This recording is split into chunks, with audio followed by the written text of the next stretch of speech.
বেসন গুলে কাঁচা বাদাম দিয়ে দেখুন, এত মজাদার রেসিপি তৈরি হয় বন্ধুরা। এই বর্ষার সময় সন্ধেবেলা চায়ের সাথে দারুণ জমে যাবে। এতটাই মচমচে ক্রিস্পি হয়, 3 মাস পর্যন্ত স্টোর করে রাখতে পারবেন, আর যখনই মন চাইবে তখনই খেতে পারবেন। নমস্কার বন্ধুরা, মিঠুস ওভেনে আপনাদের সবাইকে স্বাগত জানাই। আজ আমি আরও একটি নতুন ভিডিও নিয়ে চলে এসেছি আপনাদের সামনে। বর্ষার সময় সন্ধেবেলা খাওয়ার জন্য হঠাৎ করে মনে হলো ঘরে তো কাঁচা বাদাম রয়েছে, তাহলে কিছু একটা স্ন্যাক্স বানিয়েই ফেলি। তাই খোসা সমেত কাঁচা বাদামটা নষ্ট হয়ে যাবে, তার জন্যই খোসাগুলো ছাড়িয়ে নিচ্ছি। আর দেখুন কত সুন্দর বাদামগুলো রয়েছে। খারাপ হওয়ার থেকে ভালো এই ধরনের রেসিপি করে নিলে আপনারা রেখে খেতেও পারবেন। তাই ভাবলাম রেসিপিটা আপনাদের সাথে শেয়ার করে নিই। আপনাদের ঘরে যদি এমনি কাঁচা বাদাম থাকে সেটা দিয়েও আপনারা তৈরি করে নিতে পারবেন। আমার ঘরে যেহেতু এই বাদাম ছিল, তার জন্য আমি খোসা ছাড়িয়েই তৈরি করছি। এখানে দেখুন সবকটা বাদামের খোসা ছাড়ানো হয়ে গেছে। এখন এই বাদামগুলো আমরা একটা পরিষ্কার টাওয়ালের মধ্যে নিয়ে ভালোভাবে মুছে নেব, মানে পরিষ্কার করে নেব। টাওয়ালের মধ্যে রেখে এইভাবে হাত দিয়ে একটু ডলে ডলে পরিষ্কার করতে হবে। আর আজকের রেসিপিটা যদি আপনাদের ভালো লেগে থাকে তাহলে আমার চ্যানেলটিকে অবশ্যই সাবস্ক্রাইব করবেন, পাশে থাকা বেল আইকনটি দাবিয়ে দেবেন, সবার সাথে শেয়ার করবেন, একটা লাইক করতে ভুলবেন না কিন্তু। আর যারা আমার পুরনো বন্ধুরা আছেন তাদেরকে জানাই অসংখ্য ধন্যবাদ। এখানে দেখুন বাদামগুলো কিন্তু একদম পরিষ্কার হয়ে গেছে। এখন এই বাদামগুলো একটা মেজারিং কাপ দিয়ে মেপে নেব। আপনারা চায়ের কাপ বা বাটি দিয়েও মেপে নিতে পারেন। এখানে দেখুন 1 কাপের থেকে একটু কম আছে। যদি চায়ের কাপ দিয়ে মাপা হয় তাহলে 2 কাপ পরিমাণে হবে। এখন আমরা একটা চটপটা মশলা তৈরি করব। তার জন্য 1 চামচ কাশ্মীরি লঙ্কার গুঁড়ো, 1 চামচ আমচুর পাউডার, স্বাদ মতো বিট লবণ, গরম মশলার গুঁড়ো অল্প করে। গরম মশলার গুঁড়োটা একদম অল্প করে দেবেন। এরপর মশলাগুলো মিশিয়ে নেব। আর এই মশলাটা এতটাই চটপটা টেস্টি হয় বন্ধুরা, এই মশলা দিয়ে তৈরি করে দেখবেন দুর্দান্ত লাগবে। আপনারা চাইলে এই মশলা একটু বেশি করে তৈরি করে রাখতে পারেন।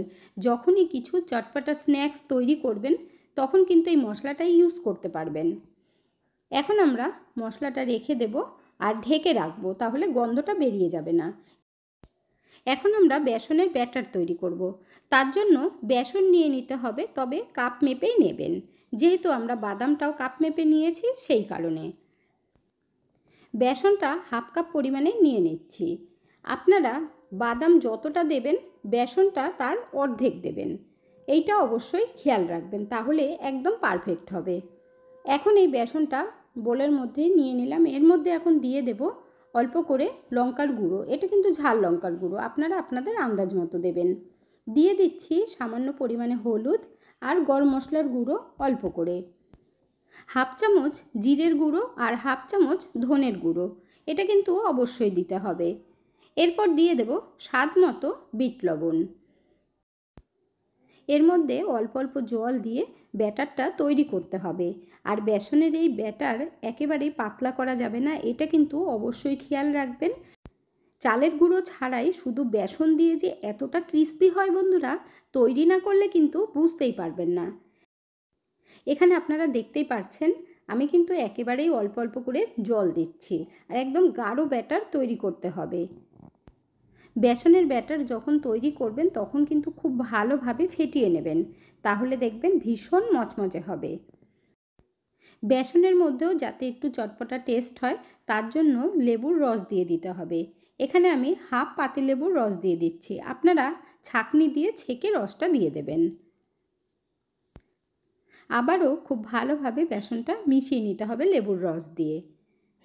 আর দেখুন কতটা গাঢ় হয়েছে, আপনাদেরকে একটু দেখিয়ে দেব। আর জল কতটা লেগেছে সেটাও আপনাদেরকে বলে দিচ্ছি। জল নিয়েছিলাম 1/2 কাপ পরিমাণে, 3 থেকে 4 চামচ মতো বেঁচে গেছে। তবে আপনারা যখন ব্যাটারটা তৈরি করবেন তখন কিন্তু জলটা একটু কম বেশি লাগতে পারে। এর মধ্যে আরও 1 চামচ বেসন দিয়ে দেখুন গাঢ় করে ব্যাটার তৈরি করে নিয়েছি। আপনাদেরকে দেখিয়ে দিলাম যাতে আপনাদের বুঝতে কোনো রকম অসুবিধে না হয়। এর মধ্যে এখন এই কাঁচা বাদামগুলো ডাইরেক্ট দিয়ে দেব, এগুলো কিন্তু আলাদা করে ভাজতে হবে না। বাদামের এই মুখরোচক রেসিপিটা এতটাই টেস্টি হয় বন্ধুরা, আপনারা দেখার সাথে সাথে তৈরি না করে থাকতেই পারবেন না, গ্যারান্টি দিয়ে বলছি, এতটাই ভালো লাগে। এরপর দেখুন বাদামের মধ্যে খুব ভালোভাবে বেসনটাকে মাখিয়ে নিতে হবে। আর দেখতে পারবেন পুরো বাদামের মধ্যেই কিন্তু বেসনটা খুব ভালোভাবে কোট হয়ে গেছে।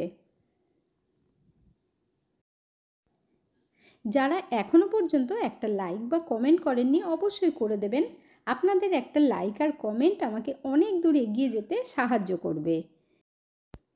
বাদামের মধ্যে বেসন এমনভাবেই মাখাতে হবে যাতে প্রত্যেকটা বাদামের মধ্যে বেসন খুব ভালোভাবে লেগে যায়।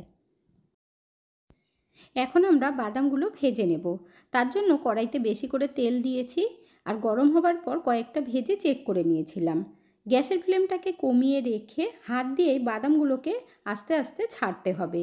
আর খেয়াল রাখবেন হাতের মধ্যে যেন তেল ছিটে না আসে, তাই একটু ওপর থেকে দেবেন। গ্যাসের ফ্লেম বাড়িয়ে দেবেন না, তাহলে কিন্তু বাদামগুলো পুড়ে যাবে আর একটু ক্রিস্পি হবে না। কিছুটা বাদাম দেয়া হয়ে গেলে একটা খুন্তি দিয়ে হোক বা ডালের কাটা দিয়ে হোক এইভাবে অনবরত নাড়াবেন। তাহলে যদি 2-4টে বাদাম একসাথে হয়েও যায় সেটা কিন্তু আলাদা হয়ে যাবে কাঁচা অবস্থাতেই, আর ভাজা হয়ে গেলে কিন্তু আলাদা হবে না। এক হাত দিয়ে নাড়াতে থাকবেন আর এক হাত দিয়ে বাদামগুলো তেলে ছাড়তে থাকবেন। বাদামের এই স্ন্যাক্স আমরা সকলেই মার্কেট থেকে কিনে এনে খাই। একবার ঘরে তৈরি করে দেখবেন, বাজার থেকে আর কিনে আনতে হবে না। আর তৈরি করে কিন্তু আপনারা 3 মাস পর্যন্ত স্টোর করেও রাখতে পারবেন। এরপর দেখুন একটা ঝাঁঝরি হাতা দিয়ে বাদামগুলোকে উল্টে পাল্টে বেশ লাল লাল করে ভেজে নিচ্ছি।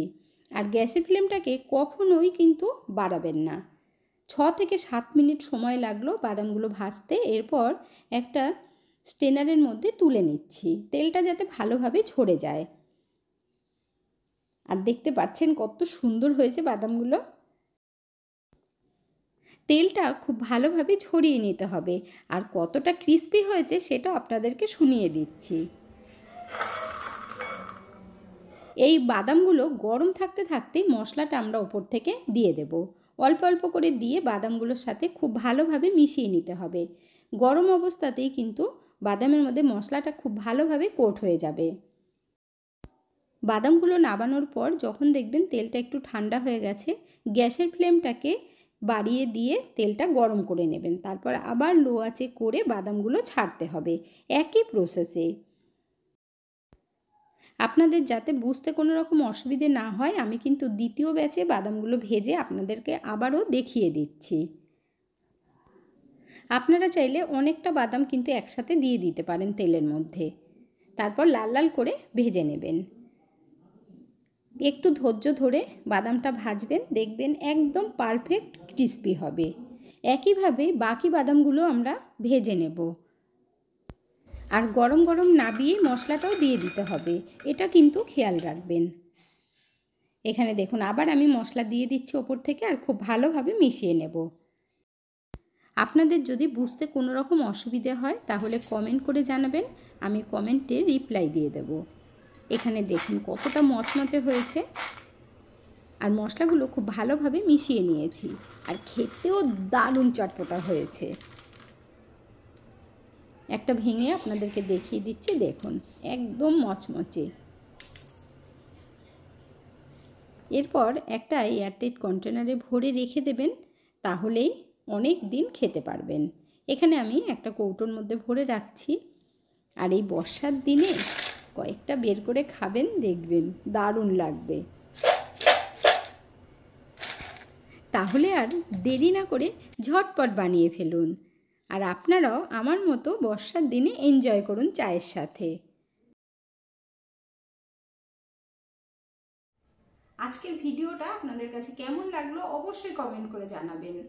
এতক্ষণ ধৈর্য ধরে ভিডিওটি দেখার জন্য অসংখ্য ধন্যবাদ। ভালো থাকবেন, সুস্থ থাকবেন, দেখা হচ্ছে পরের ভিডিওতে। Thank you.